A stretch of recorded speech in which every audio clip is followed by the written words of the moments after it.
Hello, my marvellous sausages, and here we are for the weekly reset, and it's the 2nd of November, would you bloody believe it? And I'm in the tower, and the Festival of the Lost stuff is still up. They can't be asked to take it all down, but you can't do bugger all with it, so this is obviously just the instance glitch. It's the 4th time I've come in with this, and it's still here, but hey-ho. Well, this week, the most interesting thing we have happening new-wise is the Iron Banana, so we'll have a look at that, and then we'll have a look at any interesting armour and weapons from Banshee, plus any cool mods and Eververse stuff as well. So while we're here, let's go and see old Lord Salad Tin and see what's happening this week. Don't forget to pick up your quest if you haven't had it, because you'll get it from him here in order to get new armor pieces per step, so it's well worth doing. Now let's have a look at the bounties we've got this time around. We've got Around the Fire, which is capturing zones. That's just generally going to get that as you keep on going, which is cool. Victory banners complete matches. That's a percentage there. Pinnacle for both of those, of course. Iron Confidence, defeat opponents with final blows from any weapon. Earn bonus progress for energy weapons and power weapons, or opponents with a higher power level. And then finally we've got the Route, earn bonus progress by landing final blows on opponents with a higher power level. Well, there we go. That's going to be quite tricky to do, but there we go. Those are your 4 bounties for this week's Iron Banana tournament. Let's go and have a look at what we've got for our armor rolls, and we'll stick with the old Warlock this time. Ugh. So as usual, what we're looking at are individual stats of a 26 or over, you know, on the individual armor piece, or a total of 60 or over. That's what Bungie sort of classes as a half-decent roll. And this week, it's pretty bloody poor. Yet again, bugger all for Titans. We've got this for the Warlocks with Ada. It's the Prodigal Robes. Let's have a look at those babies. And look, it's awful. 56, but we've got a 26 mobility. Well, it's a 26 plus stat, but of course, that's completely useless on a Warlock. I mean, mobility's obviously handy, but there we go. That's it for the Warlock, and the other 2 are on the Hunter. Now, the first piece of armor of interest is with old Devrim here, and, well, it's got an overall of 60, and it's the Wildwood Strides. What have we got? Distribution was plus 13 for mobility, plus 16 for recovery, 21 for strength. Not a great distribution either, but that is actually, look, the best that we have to offer this week, generally from anybody with the Hunters. And finally, let's go and see a piece with Ada 1 from the Hunters as well. So here we are with old Ada 1. Evening, dear. What have you got? Hello again. And it's the Prodigal Strides. This time, it's rubbish with a 56, but a plus 26 on Intellect, which ain't half bad, really. Old Intellect was the cooldown of your super, of course. And that's it for the best armor rolls this week. Pretty poor. Let's go and have a look at the weapons with Banshee. Here is the old forgetful Git. How are you doing? So what have we got then? Nothing particularly spectacular this week according to Light GG, and well, I suppose we've got a Night Watch Scout Rifle. It's got Demolitionist on it, which ain't too bad, which gives you grenade energy with your kills, and Threat Detector, increased reload speed and stability handling when enemies are in close proximity. Generally not that great for the Night Watch this week. The Lonesome ain't half bad. We've got a kill clip, so reloading after a kill grants increased damage, and Zen Moment causing damage with this weapon increases its stability, which is always handy. We've got an appended mag, which increases mag size, or we've got the high caliber rounds, which slightly increases range as a plus 5 to range there.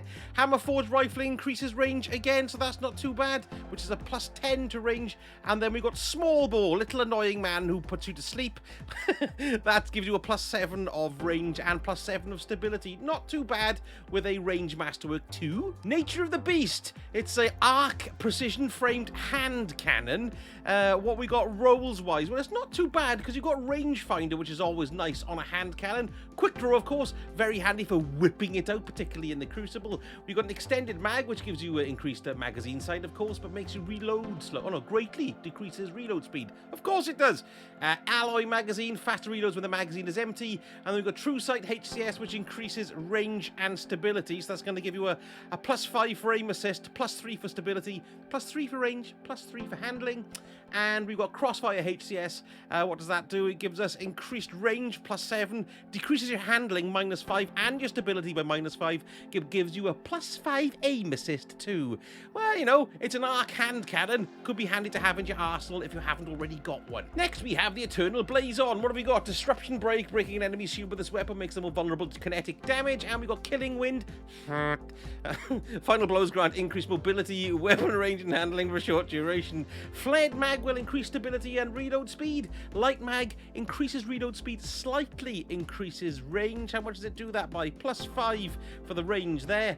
Then we've got Spark PS5. No, that's what I'm playing it on. Spark PS, +6 to range, +9 to handling. Or we've got the Signal MS5, increases range. That gives you a +10 with range, so that's not too bad. -3 on the handling, and +5 to the zoom as well. Not a bad little roll there, nothing brilliant, kind of middle ground, I'd have said. Now, according to LightGG, this is the best roll this week, or at least the roll that most people keep. So let's have a look at it. It's the Tarantula Linear Fusion Rifle, and I do like it. This gun is bloody marvellous, actually. But then I generally love Linear Fusions altogether this season. It's got Rampage on it, which is probably one of the main reasons why this is such a good roll. We've also got Firmly Planted, increased accuracy and handling while firing when crouched. Well, you do kind of use this when it's crouched because it's kind of a long-range weaponry, so that's not too bad to have on it here. And then we've got Accelerated Coils, which gives you faster charge time but decreases impact damage. Then we've got Corkscrew Rifling, which gives you +5 to range, handling, and stability.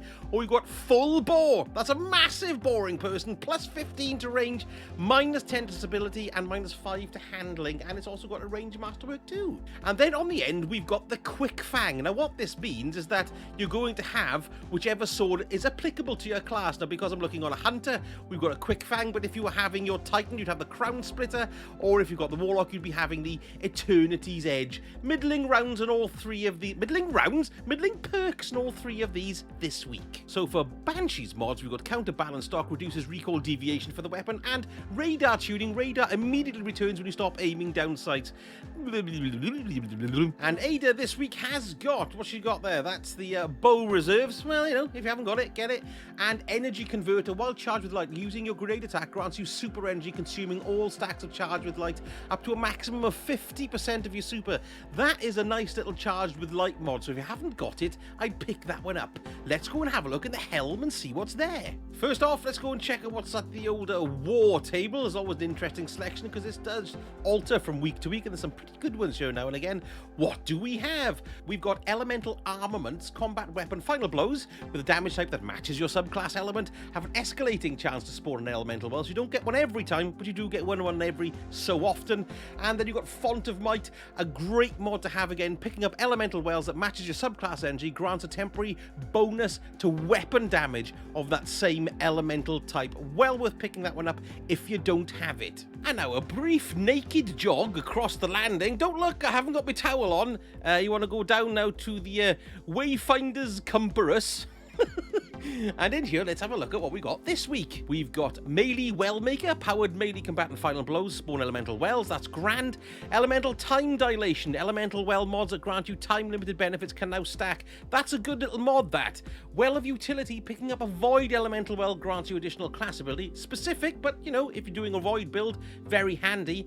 Enduring wells, the wells just basically last longer, so you've got more chance to pick them up. An Elemental Shard, stasis shards count as stasis elemental wells. Doesn't apply to Crucible Trials or Iron Banner. That's not a bad one either, although there is a cooldown when you pick up a shard, then there's a cooldown of a few seconds before you can pick up another one to count as a well. So that's not too bad there, some nice little choices. Now, there aren't actually any more seasonal challenges. We're on week 10 and we've got to stop. Whether or not we're going to have any more, who knows, but we'll see. I don't think so. I think that's our lot, ladies and gentlemen, but it's Momentum Crash, that one there. If you didn't get a chance to finish that in week 1 from doing Momentum Control, Momentum Control is actually in the playlists this week, so you'll be able to finish that one. Right, it's time for the Eververse, my favourite bit. Let's go and have a look at the Bright Dust stuff.